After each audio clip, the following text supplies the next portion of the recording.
Hello everyone. तो measurement and measuring instruments पे जो हम लेक्चर सीरीज देख रहे हैं उसमें आज का जो हमारा लेक्चर है लेक्चर नंबर 3 है। इसमें हम ऑपरेटिंग फोर्सेस के बारे में मेनली चर्चा करेंगे। इसके पहले हमने दो लेक्चर देख लिया है, लेक्चर फर्स्ट और लेक्चर सेकंड, जिसमें हम क्लासिफिकेशन ऑफ इंस्ट्रूमेंट्स के बारे में हमने देखा था। तो चलिए हम अभी इस लेक्चर में चर्चा करने वाले हैं ऑपरेटिंग फोर्सेस, मेनली जो हमारे इंडिकेटिंग इंस्ट्रूमेंट्स होते हैं उनके ऑपरेशन के लिए किस किस प्रकार की ऑपरेटिंग फोर्सेस की आवश्यकता होती है, उसकी चर्चा हम इसमें करने वाले हैं। तो चलिए हम शुरुआत करते हैं। ओके, तो देखिए हमने यहाँ पर देखिए operating forces as the name is suggesting means आपका जो इंस्ट्रूमेंट है ना, इंस्ट्रूमेंट के ऑपरेशन के लिए किस किस प्रकार की फोर्स की आवश्यकता होगी, इसके बारे में हम यहाँ पर चर्चा करने वाले हैं। तो देखिए यहाँ पर पॉइंट हमने क्या लिख रखा है, three types of forces are needed for satisfactory operation of indicating instruments. जो हमारे इंडिकेटिंग इंस्ट्रूमेंट्स होते हैं उनके सेटिस्फैक्टरी ऑपरेशन के लिए तीन प्रकार के फोर्सेस की आवश्यकता होती है, तीन प्रकार के बल की आवश्यकता होती है। या कई बार मालूम, हम यहाँ पर जो ऑपरेटिंग फोर्सेस बोल रहे हैं ना, इसको हम कई बार क्या ऑपरेटिंग टॉर्क्स भी बोलते हैं। तो हम ऐसा भी कह सकते हैं तीन प्रकार के ऑपरेटिंग टॉर्क्स की आवश्यकता पड़ती है। पहला जो है आपका क्या है, डिफ्लेक्टिंग फोर्स या फिर टॉर्क ना, इसका नाम कई बार इसको हम टॉर्क भी बोलते हैं, डिफ्लेक्टिंग फोर्स या फिर टॉर्क। ओके, डिफ्लेक्टिंग फोर्स या फिर टॉर्क।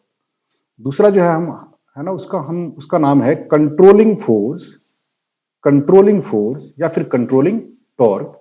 जो तीसरा नाम है वो है डैम्पिंग फोर्स या फिर damping torque. Okay, damping force या फिर डैम्पिंग टॉर्क। तो थोड़ी सी क्या है, ये फोर्सेस की आवश्यकता पड़ती क्यों है, इसको हम क्या है कि हमने यहां पर पीएमएमसी जो ऑलमोस्ट, मैं अभी ऐसा कह सकता हूं कि आपका आपका जो ये जो टॉपिक है, हमारा जो सिलेबस का जो पोर्शन है मेजरमेंट एंड मेजरिंग सिस्टम, उसका one of the most important topic है पीएमएमसी।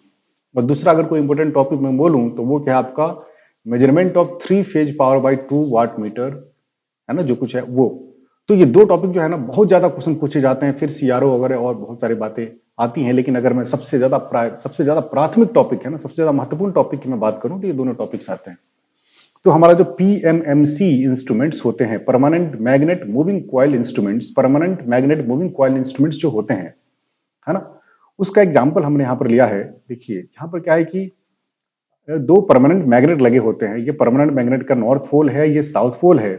और इसके बीच में क्या है, एक सिलिंड्रिकल बेलनाकार, है ना, आपका एक बेलनाकार, एक आपका आयरन का बेलनाकार फॉर्म होता है, ठीक है ना, एक बेलन होता है। और बेलन के ऊपर क्या करते हैं हम, आपका कॉइल को हम लपेटते हैं। क्या करते हैं, कॉइल को ऐसे आयताकार कॉइल को हम लपेटते हैं, जो कि यहां पर आपको दिख रहा है, यहां पर दिख रहा है कॉइल। ओके, और ये जो कॉइल है ना, जो आयताकार हम लपेटते हैं, इसी इसी कॉइल का कनेक्शन हम कहां से कर देते हैं, जिस करंट को हमें मेजर करना है, जिस करंट को हमें मेजर करना है उसके सीरीज में ये जो हमारा कॉइल है, ऐसे ऐसे जो हमारा कॉइल है, ऐसे जाकर के जो हमारा कॉइल है, ठीक है ना, इसको जिस करंट को हमें मेजर करना है उसके साथ सीरीज में हम इसको कनेक्ट कर देते हैं।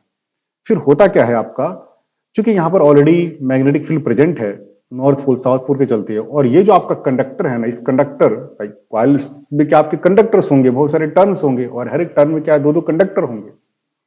तो जो कंडक्टर्स हैं, हमारे कंडक्टर्स में जब करंट फ्लो होता है, तो ये आपके जो ये कंडक्टर्स, इधर वाले कंडक्टर्स और इधर वाले कंडक्टर्स हैं, जो कुछ ऐसे होते हैं, ऐसा ऐसा आपका कॉइल होता है। ओके, आप ऐसा कह सकते हैं कि यहाँ से करंट फ्लो होना शुरू हुआ, ऐसा आता है करंट, ये फिर आपके मान चलिए एक टर्न हो गया, फिर आपके दूसरा टर्न हो गया, ऐसे बहुत सारे टर्न है ना, हम आप इससे समझ जाइए। ऐसा फिर करंट आपका बाहर हो गया। तो ये जो आपके टर्न्स हैं, ओके, तो इन टर्म्स में क्या होता है कि ये जो कंडक्टर्स हैं आपके, या फिर ये कंडक्टर्स हैं, इनमें फोर्स लगना शुरू हो जाता है। ये कंडक्टर्स और ये जो कंडक्टर्स हैं, जो आपके यहाँ पर क्या है कि जिनको हम टॉप, एक्चुअली ये फिगर जो है ना टॉप व्यू है, ऊपर से हमने देखा है इंस्ट्रूमेंट को तो ऐसा दिख रहा है। तो ये जो कंडक्टर्स हैं, ये कंडक्टर्स हैं, इन पे फोर्सेस लगने शुरू हो जाते हैं, है ना। और ये फोर्सेस क्यों लगे, जिस करंट को हमें मेजर करना था ना, है ना, वो करंट जब फ्लो हुआ कॉइल में, है ना, कॉइल कहां पर रखा गया है, परमानेंट मैग्नेट के प्रभाव में। तो क्या हुआ, इन आपके जो कंडक्टर से इन पे फोर्स लगना शुरू हो गया। जब इस कंडक्टर पे इधर फोर्स लगा और इस कंडक्टर पे इधर फोर्स लगा, तो क्या हुआ, आपका जो कॉइल है ना, कॉइल पे एक टॉर्क जो है ना, आपका आपका बल आघूर्ण जिसको आप बोलते हैं, वो लगना शुरू हो जाता है।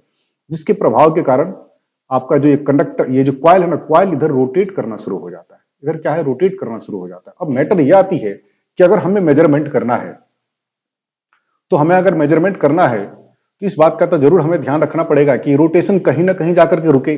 अदरवाइज क्या है कि अगर हम क्या है कि यहाँ पर किसी दूसरे प्रकार के अपोजिंग फोर्स का, है ना, इस्तेमाल उपयोग नहीं करें तो जैसे ही क्या है टॉर्क लगना शुरू होगा, ये घूमना भी शुरू हो जाएगा आपका कॉइल, है ना। तो हम क्या करते हैं कि यहाँ पर ये कहीं ना कहीं जाकर के रुक जाए, है ना। जैसे ये पॉइंटर आपका यहाँ आकर रुक गया है, इनिशियली ये यहाँ पर था पॉइंटर, है ना। जब कोई भी करंट इसमें फ्लो नहीं हो रहा था तो पॉइंटर यहाँ पर था, और जैसे ही करंट फ्लो होना शुरू हुआ तो पॉइंटर आपका यहाँ पर आके रुक गया है। तो ये कहीं ना कहीं जाकर के हमारा पॉइंटर रुके, इसके लिए क्या है, यहाँ पर हम एक दूसरे प्रकार का और भी फोर्स का हम उपयोग करते हैं, जिसको हम स्प्रिंग के द्वारा हमने प्रोवाइड कर रखा है। यहाँ पर देखिए आपका स्पाइरल फॉर्म में, इस फॉर्म में हमने स्प्रिंग जो है ना लगा रखे हैं, और इसी स्प्रिंग से क्या रखे हैं हमने, यहाँ पर पॉइंटर कनेक्ट कर रखे हैं। होता क्या है कि जब पॉइंटर इधर या इधर कहीं भी रोटेट होता है तो स्प्रिंग जो है ना आपका डिफॉर्म होता है। जब डिफॉर्म होता है तो वो स्प्रिंग की तो एक टेंडेंसी होती है कि उसका जो भी नेचुरल फॉर्म है उससे हम जब उसको डिफॉर्म करते हैं या एलोंगेट या फिर कंप्रेस करते हैं, खींचते हैं या फिर दबाते हैं, तो अपने नेचुरल फॉर्म में आना चाहता है, स्प्रिंग की टेंडेंसी होती है।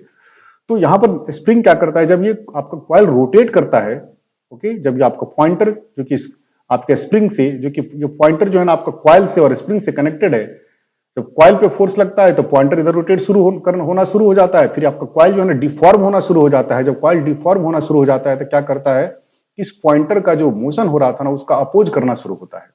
और एक ऐसी परिस्थिति आ जाती है कि जब आपका ये जो फोर्स जो कि आपका जो पॉइंटर को इधर घुमा रहा था, और ये फोर्स जो पॉइंटर को इधर घुमा रहा है जो स्प्रिंग के कारण है, और ये फोर्स किसके कारण है, आपका जो करंट फ्लो हुआ है ना कॉइल, उसके कारण जो आपका बल उत्पन्न हुआ है और बल आघूर्ण उत्पन्न हुआ है उसके चलते है।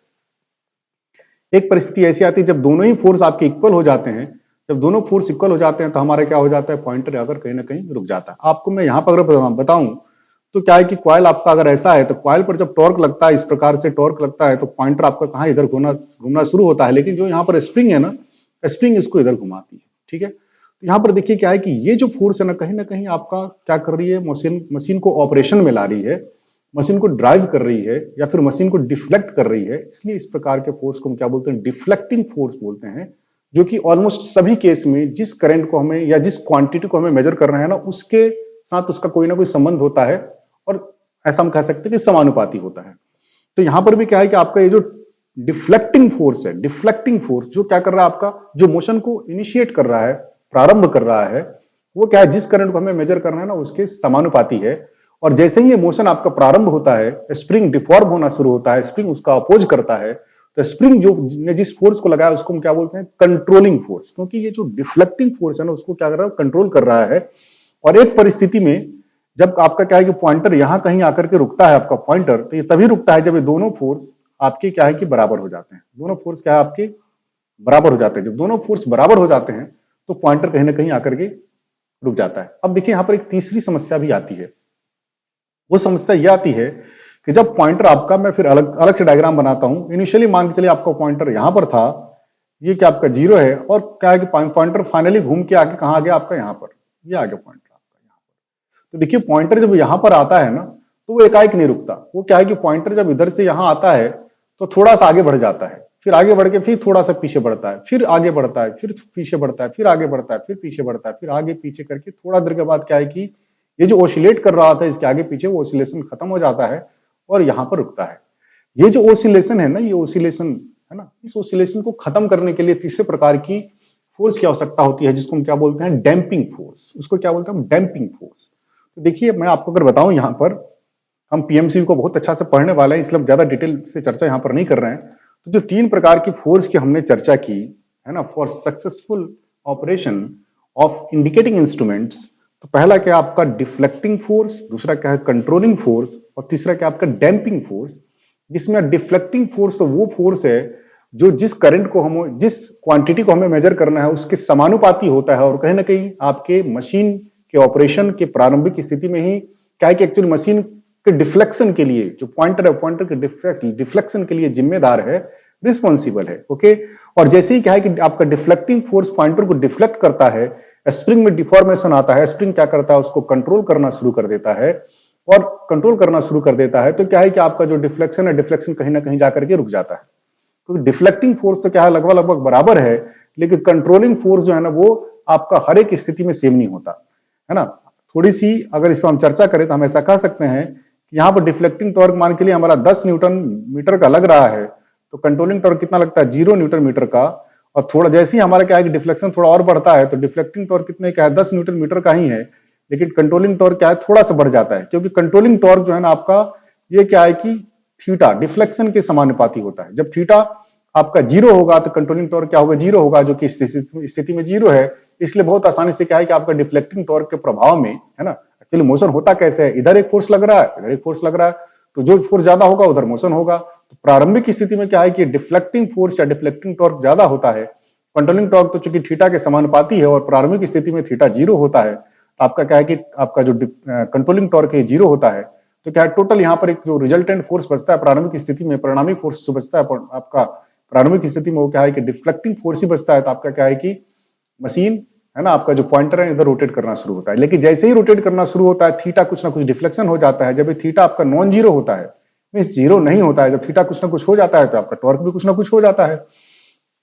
जब टॉर्क कुछ ना कुछ हो जाता है तो फिर क्या होता है कि आपका अब क्या है कि रिजल्टेंट फोर्स ना 10 न्यूटन ना रह करके पता चला कि कंट्रोलिंग टॉर्क यहाँ पर 3 न्यूटन मीटर का है। कितना का 3 न्यूटन मीटर का है, तो यहाँ पर रिजल्टेंट फोर्स कितना हो गया आपका 10 इधर 3 इधर 7 का। अब एक स्थिति और आई कि जब और रोटेशन हो गया तो ये तो 10 ही है, लेकिन जब 3 से पता चला कि 8 हो गया तो 2 न्यूटन मीटर का। एक और स्थिति मान के चलिए यहाँ पर पॉइंटर ऐसा है कि नहीं 10 न्यूटन का आपका क्या है कि आपका डिफ्लेक्टिंग टॉर्क है, 10 ही न्यूटन का क्या हो गया आपका कंट्रोलिंग टॉर्क। तो उस स्थिति में क्या है कि पॉइंटर आकर रुकती है, लेकिन रुकती एकाएक नहीं है, वो चूंकि पहले से मोशन में थी तो मोशन के चलते वो थोड़ी सी आगे आ जाती है। और जब आगे आ जाती है तो फिर क्या है कि कंट्रोलिंग टॉर्क डिफ्लेक्टिंग टॉर्क से ज्यादा हो जाता है। इस परिस्थिति में दोनों बराबर थे, जैसे ही इधर आएगी तो कंट्रोलिंग टॉर्क डिफ्लेक्टिंग टॉर्क से ज्यादा हो जाएगा, फिर पॉइंटर आपका पीछे लौटती है। जब पीछे लौटती है इधर कहीं आती है तो फिर आपका क्या है डिफ्लेक्टिंग टॉर्क कंट्रोलिंग टॉर्क से ज्यादा हो जाता है, फिर आपका पॉइंटर इधर आती है। और ये क्या है धीरे धीरे धीरे धीरे करके क्या होती है कि आपकी जो यहाँ पर ओसिलेशन हो रहा था ना, ओसिलेशन खत्म हो जाता है और पॉइंटर यहाँ पर रुक जाता है। तो ये जो ओसिलेशन हुआ ना, 3 प्रकार के फोर्स हम क्यों बोल रहे हैं। पहला फोर्स तो वो जो इसको यहाँ डिफ्लेक्ट करता है, दूसरा कि जब डिफ्लेक्शन होता है तो उसको क्या करता है अपोज करता है ताकि कहीं ना कहीं जाकर रुके तो सही, अदरवाइज क्या वो तो घूमते ही रह जाएगी। और तीसरा क्या है कि जब जाके कहीं ना कहीं रुकता है तो वहां रुकने के समय में जो ओसिलेशन होता है ना उसको खत्म करता है। तो ये 3 प्रकार के फोर्स है हमारे। डिफ्लेक्टिंग टॉर्क ये क्या करता है मोशन पॉइंटर को आपका क्या करता है डिफ्लेक्ट करता है। कंट्रोलिंग टॉर्क क्या करता है स्प्रिंग के द्वारा है ना लगाया जाता है। ओके, और ये क्या करता है कि डिफ्लेक्टिंग टॉर्क जो है ना उसका अपोज करता है ताकि आपका जो मशीन है इंस्ट्रूमेंट जो है ना उसका पॉइंटर कहीं ना कहीं जाकर के रुके। और डिफ्लेक्टिंग फोर्स या डिफ्लेक्टिंग टॉर्क क्या करता है आपका कि पॉइंटर जो है ना वो कम ओसिलेशन या फिर ओसिलेशन होना हो ही नहीं, बहुत जल्दी जाकर के क्या करे वो स्टेडी जो फाइनल स्टेडी पोजीशन है वहां पर जाकर रुक जाए, है ना। इसलिए तभी तो हम क्या है कि आप रीडिंग कर पाएंगे। अदरवाइज मान लीजिए आपका मशीन क्या है कि उसमें किसी खास इंस्ट्रूमेंट में हमने 2 ही प्रकार के फोर्स लगाए, कौन डिफ्लेक्टिंग टॉर्क और कंट्रोलिंग टॉर्क। तो क्या है कि आपका पॉइंटर जो है ना आप एक डिफ्लेक्शन पे चला तो गया, लेकिन जा करके ऑसिलेट ही कर रहा है बहुत देर तक ऑसिलेट करेगा। फिर क्या है कि हम जब तक ऑसिलेशन डाई आउट नहीं होगा खत्म नहीं होगा तब तक हम वेट करेंगे कि आप ऑसिलेशन खत्म हो गया चलो अब हम रीडिंग लेते हैं। तो ये थोड़ा सा क्या है कि आपका यहाँ पर जो है ना आपका जो रीडिंग है ना या फिर मेजरमेंट है ना टाइम कंज्यूमिंग हो सकता है, तो उसको खत्म करने के लिए एक और डैम्पिंग फोर्स की आवश्यकता होती है। तो 3 प्रकार के फोर्स की हमारी आवश्यकता होती है, जिसको हमने पीएमएमसी एक बहुत ही स्टैंडर्ड इंडिकेटिंग इंस्ट्रूमेंट है उसको देख करके हमने समझने का यहाँ पर प्रयास किया है। तो आप तो कम से कम इस लेवल पर इस तीनों नामों को याद कर लीजिए। 3 प्रकार के ऑपरेटिंग फोर्सेस कौन कौन से लगते हैं, deflecting force, controlling force and damping force. अब देखिए क्या है कि करके हम तीनों फोर्स को ब्रीफली देख लेते हैं। Deflecting force is also known as operating force और ड्राइविंग फोर्स। अब देखिए इसके बारे में क्या पॉइंट मैंने लिख रखा है, this force is required for moving the pointer from zero position. Zero position से यही फोर्स तो क्या है कि आपका पॉइंटर को डिफ्लेक्ट कर रहा था, है ना। जब ये लगना शुरू हुआ इसके अपोज में तब फिर क्या आपका कंट्रोलिंग टॉर्क लगना शुरू हो गया। ओके ठीक है, नेक्स्ट पॉइंट यहां पर क्या है, deflecting force can be produced by any of the effects, है ना, इफेक्ट्स मेंशन्ड बिलो, जो हम क्या है नेक्स्ट स्लाइड में देखने जा रहे हैं। नेक्स्ट स्लाइड में हम देखने जा रहे हैं जो इफेक्ट्स हम देखने जा रहे हैं, प्रभाव, इन में से किसी एक प्रभाव से क्या है कि हम डिफ्लेक्टिंग टॉर्क या फिर ऑपरेटिंग टॉर्क या फिर ड्राइविंग टॉर्क को हम प्रोड्यूस कर सकते हैं। जैसे कि आपका एक मैग्नेटिक इफेक्ट है, हीटिंग इफेक्ट है, इलेक्ट्रोस्टैटिक इफेक्ट है, इंडक्शन इफेक्ट है, हॉल इफेक्ट है। तो देखिए यहां पर क्या है बेटा, जो आपका इन मैग्नेटिक इफेक्ट है ना, इस इफेक्ट पे कौन कौन से इंस्ट्रूमेंट होते हैं, थोड़ा सा क्या है कि ऑब्जेक्टिव इस पर पूछा जा सकता है कि खासकर इस मान चलिए कि आपका जैसे यहाँ पर लिखा गया देखो पॉइंटिंग वेक्टर मीटर, जो पॉइंटिंग वेक्टर मीटर होता है ना, उसमें जो डिफ्लेक्टिंग टॉर्क होता है ना, वो किस प्रभाव पर आधारित होता है, किस प्रभाव से, है ना, किस प्रभाव से उसको उत्पन्न किया जाता है। तो आप यहाँ पर क्या लिखेंगे, हॉल इफेक्ट। ओके, तो थोड़ी सी एक चार्ट हमने बना ली है, आप इसको क्या है कि इसका जो है ना स्क्रीनशॉट ले लेना, लेकर और आप इसको याद करने का कोशिश करना। तो मैग्नेटिक इफेक्ट पर कौन कौन से आपके इंस्ट्रूमेंट बेस्ट होते हैं, तो ammeters, volt meters, watt meters, integrating meters. Okay, जो हीटिंग इफेक्ट है उस पर ammeters, volt meters and watt meters. जो इलेक्ट्रोस्टैटिक इफेक्ट है उस पर वोल्ट मीटर्स। इंडक्शन इफेक्ट है उस पर एसी, जितने भी आपके एसी इंस्ट्रूमेंट होंगे, है ना, AC ammeters, AC volt meters, AC watt meters, energy meters, है ना, इसका क्या एनर्जी मीटर बहुत अच्छा स्टैंडर्ड आपका जो इंडक्शन इंस्ट्रूमेंट है उसका क्या है एनर्जी मीटर। आपका जो हॉल इफेक्ट है उसके लिए फ्लक्स मीटर, है ना, ammeters and pointing vector meters, है ना। आप क्या है कि इसका जो हॉल इफेक्ट है उसके लिए फ्लक्स मीटर कह सकते हैं और पॉइंटिंग वेक्टर मीटर कह सकते हैं। तो यहाँ पर बहुत सारी बातें आपको समझ में नहीं आ रही होंगी और एक ही लेक्चर में सबको कवर भी नहीं किया जा सकता है, अदरवाइज क्या है लेक्चर बहुत ही लेंदी हो जाता है और फिर आपको क्या है कि आप बोर भी होने लगते हैं, ऐसा हमने महसूस किया, ठीक है ना। इसलिए क्या है कि आप तो कम से कम अभी नाम सुनिए, आगे इस सब बातों की हम चर्चा जब बहुत अच्छा से करेंगे और आपको रियली बहुत मजा आने वाला है इस सब्जेक्ट में, है ना, आपका इंटरेस्टिंग सब्जेक्ट हो जाएगा। ये मेरी पूरी आपका मेरा कमिटमेंट है कि आपका ये बहुत ही स्टैंडर्ड सब्जेक्ट हो जाएगा। और आप क्या है कि एसएससी जेई जैसे स्टैंडर्ड एग्जाम के जितने भी ऑब्जेक्टिव क्वेश्चन पूछे जाते हैं, है ना, इस सब्जेक्ट से, अभी इस सब्जेक्ट में बात कर रहे हैं, वो सभी आप जो है ना बहुत आसानी से बना लेंगे। और आप अगर एसएससी जेई के सब क्वेश्चन बना पाते हैं तो विश्वास करिए बाकी जितने एग्जाम्स होते हैं डिप्लोमा लेवल के हमारे भारत में, वो जो है ना सबका मास्टर कौन है, एसएससी जेई, है ना। अगर एसएससी जेई की कोई प्रिपरेशन करता है ना, तो एसएससी जेई उसका अगर बहुत अच्छे से प्रिपरेशन किया तो एसएससी जेई भी हो सकता है।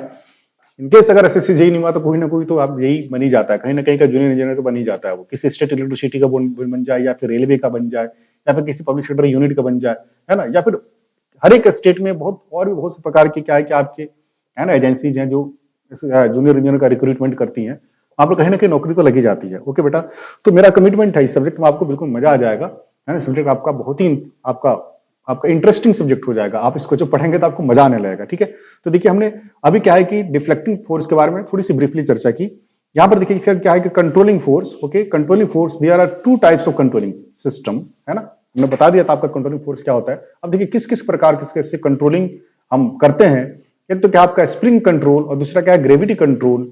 अब बेटा आपको अभी मैं बता दूं, सभी जगह ऑलमोस्ट सभी जगह क्या स्प्रिंग कंट्रोल ही लगता है, तो क्या एक टाइप आपका कंट्रोल करने का, इसलिए हम यहाँ पर चर्चा कर रहे हैं।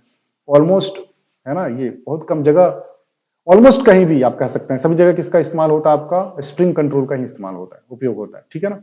क्योंकि ये जो आपका ग्रेविटी कंट्रोल जो आपका इंस्ट्रूमेंट है ना, एक ग्रेविटी कंट्रोल इंस्ट्रूमेंट जो है ना, आपका अगर किसी आपका इंस्ट्रूमेंट में ग्रेविटी कंट्रोल का इस्तेमाल उपयोग हुआ है तो आप इंस्ट्रूमेंट को किस प्रकार से रख करके मेजरमेंट कर रहे हैं ना, ये भी वहां मैटर करने लगता है। आप ऐसा नहीं कि कहीं भी उल्टा टेढ़ा रख के मेजरमेंट करेंगे तो वहां पे हो जाएगा, वहां पे वर्टिकल आपको रखना पड़ेगा, है ना, तभी तो ग्रेविटी प्रभावी हो पाएगी, है ना। तो इसलिए क्या है कि ऐसे प्रकार के वैसे किसी भी इंस्ट्रूमेंट में हमारा जो है ग्रेविटी कंट्रोल ऑलमोस्ट नहीं उपयोग किया जाता है, वो एक प्रकार का कंट्रोल है, इसलिए हम चर्चा कर रहे हैं। मोस्टली क्या हमारा स्प्रिंग कंट्रोल का इस्तेमाल उपयोग किया जाता है। तो देखिए स्प्रिंग कंट्रोल के बारे में अगर मैं चर्चा करूं, देखिए यहाँ पर ये स्प्रिंग ऑफ फॉस्फर ब्रॉन्जी, आपको याद रखना अपना एक ऑब्जेक्टिव है कि जो स्प्रिंग कंट्रोल में स्प्रिंग लगा होता है वो किस, है ना, मटेरियल का लगा होता है, तो आप क्या बोलेंगे, फॉस्फर ब्रॉन्ज का लगा होता है, एलॉय है, ठीक है ना आपका, है ना, फॉस्फर ब्रॉन्ज का ये आपका स्प्रिंग बना होता है, ठीक है। Is used for control purpose. The spring used are in the form of spiral. Spiral means देखिए आपका ये जो आपका स्पाइरल फॉर्म है, इस फॉर्म में स्प्रिंग आपके यूज किए जाते हैं। और यहाँ पे क्या है कि जब पॉइंटर इधर रोटेट होगा तो इस स्प्रिंग में क्या होगी, तनाव आएगी, है ना, डिफॉर्मेशन आएगा, तो फिर क्या है कि इधर ये फोर्स लगाने लगेगा, मैं जो भी मोशन होगा ना, अगर इधर मोशन होगा ना तो इधर फोर्स लगाने लगेगा, ठीक है ना। तो यहाँ पर क्या है कि कंट्रोल करने वाला टॉर्क लगाने लगता है, जिस टॉर्क का एक्सप्रेशन क्या होता है, TC equals to K theta, जहां पर के आपका spring constant and theta is known as deflection, है ना। डिफ्लेक्शन के हम ऐसा कह सकते हैं कि जो आपका कंट्रोलिंग टॉर्क है वो डिफ्लेक्शन के समानुपाती है, ठीक है। स्प्रिंग कंट्रोल जो है ना यही सभी जगह यूज होता है, ऑलमोस्ट वाइडली यूज्ड में व्यापक रूप से इसी का उपयोग किया जाता है। ग्रेविटी कंट्रोल तो क्या है कि सिर्फ पढ़ने लिखने के लिए है, ठीक है। तो आगे देखिए यहाँ पर, ठीक है, लिखना तो पड़ेगा एग्जाम में, है ना, भले इसका उपयोग होता हो ना होता हो, बहुत कम होता हो।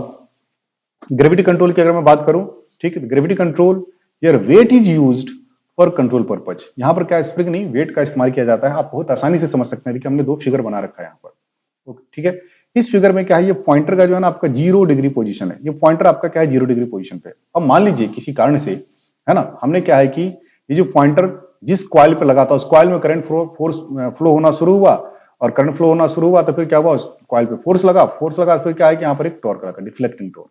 और डिफ्लेक्टिंग टॉर्क के कारण क्या हुआ कि आपका जो पॉइंटर है ना, अब यहां पर ना होकर के दूसरे फिगर में देखिए, यहां पर ना होकर के थोड़ा सा क्या हो गया, डिफ्लेक्ट हो गया आपका ये पॉइंटर, क्या थोड़ा सा डिफ्लेक्ट हो गया, कितने से, θ डिग्री से डिफ्लेक्ट हो गया। जब ये θ डिग्री से डिफ्लेक्ट हुआ तो देखिए इसी पॉइंटर से कहीं ना कहीं आपका एक वेट यहाँ पर कनेक्टेड है, ठीक है, तो ये वेट भी क्या है, इधर θ डिग्री से डिफ्लेक्ट हो गया, क्योंकि आपका देखिए ये एंगल तो आपका ये तो फिक्स्ड है ना, ये तो फिक्स्ड है, तो ये इधर रोटेट होगा तो ये इधर रोटेट होगा, ये इधर रोटेट होगा। जब ये इधर रोटेट हो गया तो देखिए आपका यहां पर जब था तो वेट कहां लग रहा था, नीचे लग रहा था, और ये कहीं ना कहीं इसको कोई दिक्कत नहीं थी, आराम से। लेकिन जैसे ही यहां पर आया तो ये वेट तो नीचे लग रहा है, वेट जब नीचे लग रहा है तो इसकी टेंडेंसी क्या होती है कि इधर आ जाए, इसकी टेंडेंसी क्या होती है कि फिर मूव करके इधर आ जाए, ठीक है ना। तो कहीं ना कहीं ये जो आपका डिफ्लेक्शन हुआ इसको कंट्रोल कर रहा है कि नहीं, आपको समझ में आ रहा है कि नहीं। डिफ्लेक्शन हमारा इधर हुआ और जो वेट हमारा इधर हो गया ना, ये वेट कहाँ आना चाहता है, इधर आना चाहता है, तो कहीं ना कहीं देखिए आपके ये दोनों तो फिक्स्ड है ना।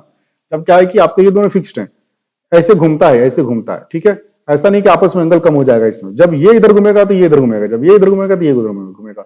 ऑपरेटिंग फोर्स के चलते ये कॉइल इधर आएगा, जब ये पॉइंटर इधर आएगा तो वेट भी इधर जाएगा, लेकिन वेट जब इधर जाएगा तो उस पर एक फोर्स लगने लगेगा, वेट नीचे आना चाहेगा, एक बैलेंस आपका बन जाएगा। ओके, ठीक है। तो ये क्या आपका ब्रीफली अगर मैं बोलूं तो क्या है कि हमारा जो ग्रेविटी कंट्रोल है उसके बारे में हमने चर्चा किया। ग्रेविटी कंट्रोल जो आपका होता है, ठीक है बेटा, तो इस θ डिग्री के करस्पॉन्डिंग हमने मान रखा है कि यहाँ पर जो वेट है ना, आपका जो वेट यहाँ पर है कंट्रोल वेट, इसका मास कितना है m, तो इसका वेट कितना हो गया mg, है ना, mg इसका वेट हो गया, mg इक्वल्स टू d, हमने ओमेगा w हमने यहाँ मान रखा है, और थीटा क्या होगा आपका डिफ्लेक्शन हो गया।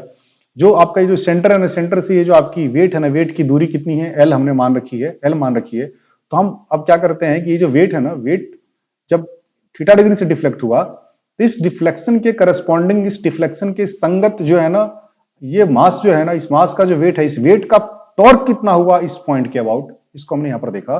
Torque of mg about the centre, TC controlling torque है तो हमने यहां पर सी लगा रखा है, TC equals to mg l sin theta, mg l sin theta. और कहीं ना कहीं आपका जो टॉर्क है ना, टॉर्क का एक्सप्रेशन क्या जाता है, mg को हमने w के बराबर मान लिया तो w l sin थीटा, और TC equals to kg sin theta, where kg equals to w into l। तो यहां पर देखिए जैसे कि हमने स्प्रिंग के केस में आपका टीसी क्या देखा था, k इंटू थीटा, ओके, तो यहां पर हमने टीसी क्या देखा, kg into sine theta, where kg equals to w into L, okay.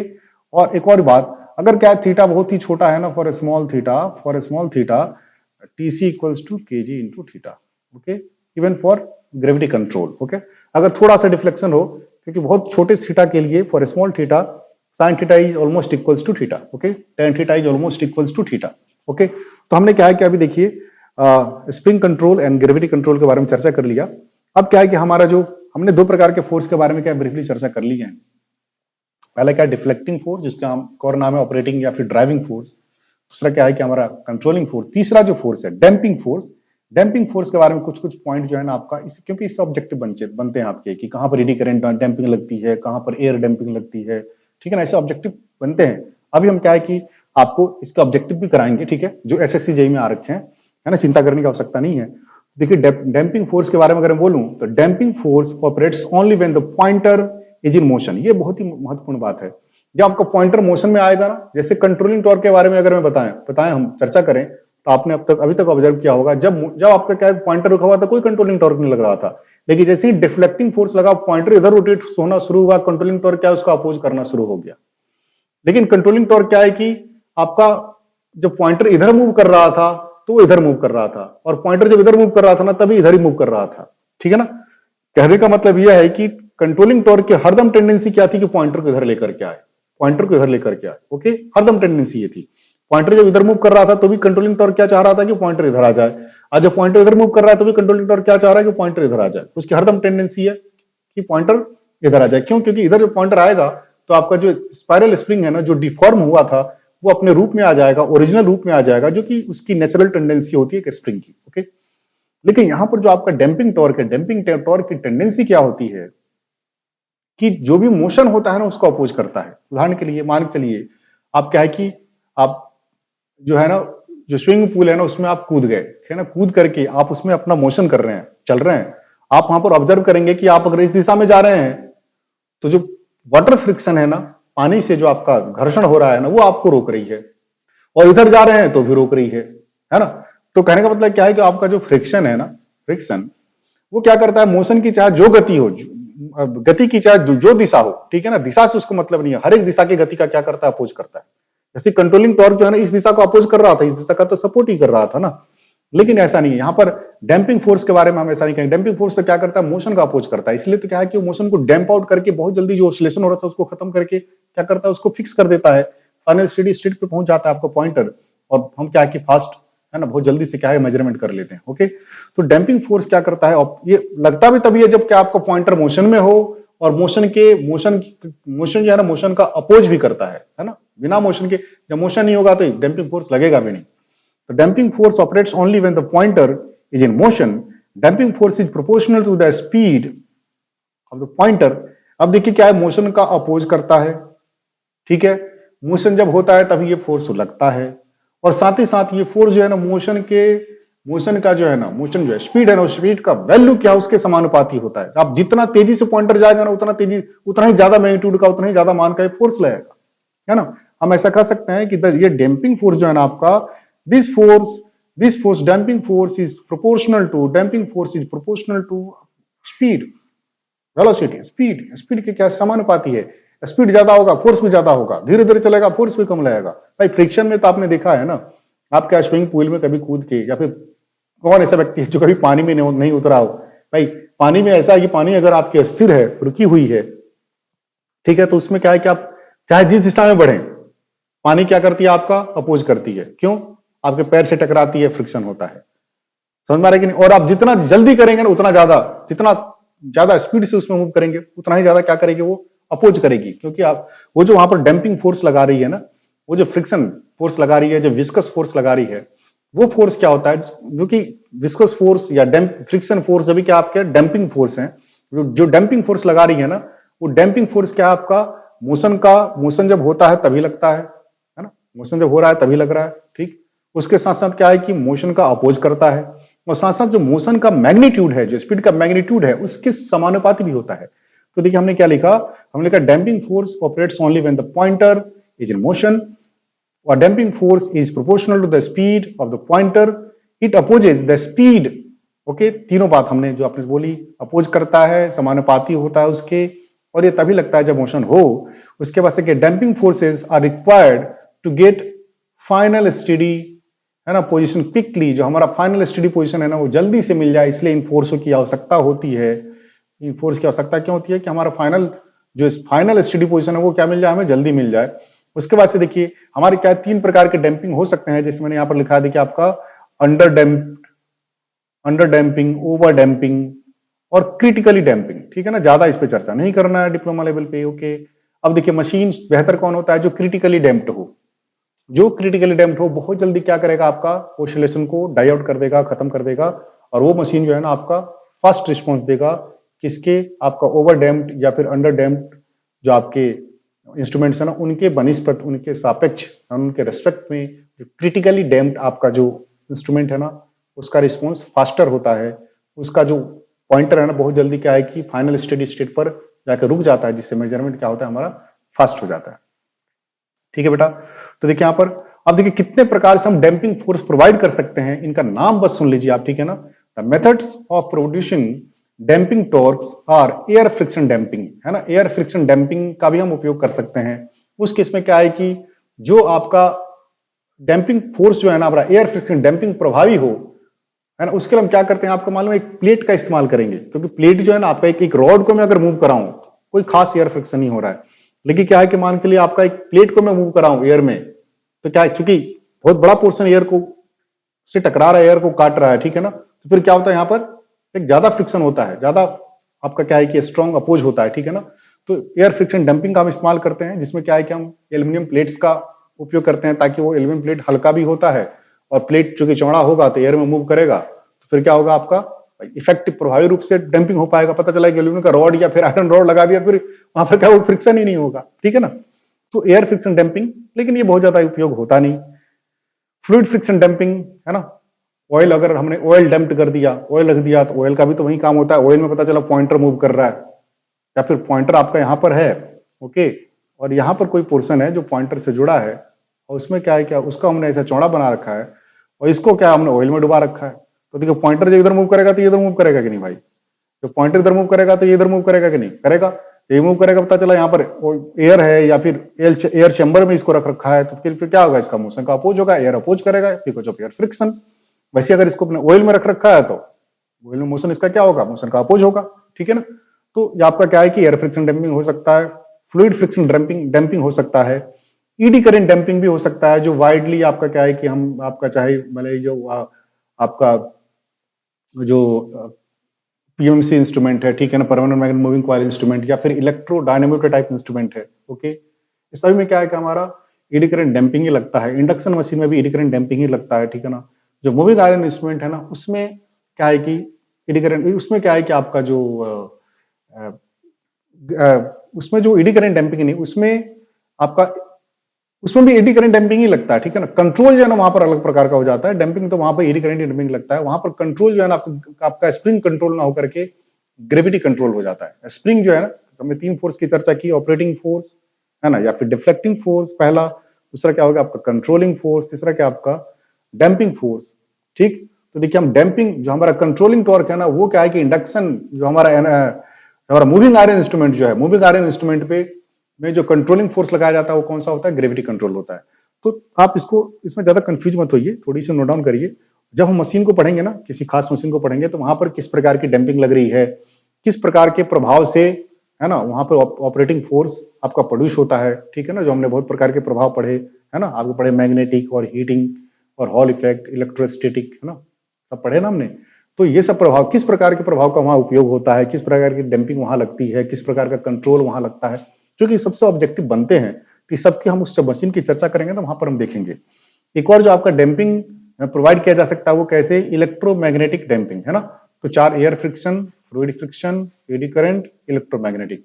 तो देखिए हमने क्या है कि आज के लेक्चर में, है ना, इंडिकेटिंग इंस्ट्रूमेंट जो है ना, उनके सक्सेसफुल ऑपरेशन के लिए, उनके सक्सेसफुल सेटिस्फैक्टरी ऑपरेशन के लिए 3 प्रकार के फोर्सेज की चर्चा की, है ना, operating force, controlling force, deflecting force, okay. तो देखिए और हमने बहुत ज्यादा लंबा चौड़ा तो नहीं, हल्का फुल्का कवर करने का प्रयास किया ताकि आपको समझ में आ जाए। तो आगे हम पढ़ें तो हम इन सब बातों की चर्चा करें, इंस्ट्रूमेंट की जब फर्दर स्टडी करें, डिटेल में स्टडी करें, तो वहां पर आपको ये सब सब नया नहीं लगे, यही उद्देश्य है यहाँ पर, है ना। क्योंकि आप आगे जब पढ़ेंगे तो बहुत अच्छा तरीका से आपके सब शब्द जो है ना आपके दिमाग में बैठ जाएंगे, कोई चिंता करने की आवश्यकता नहीं है, ओके बेटा।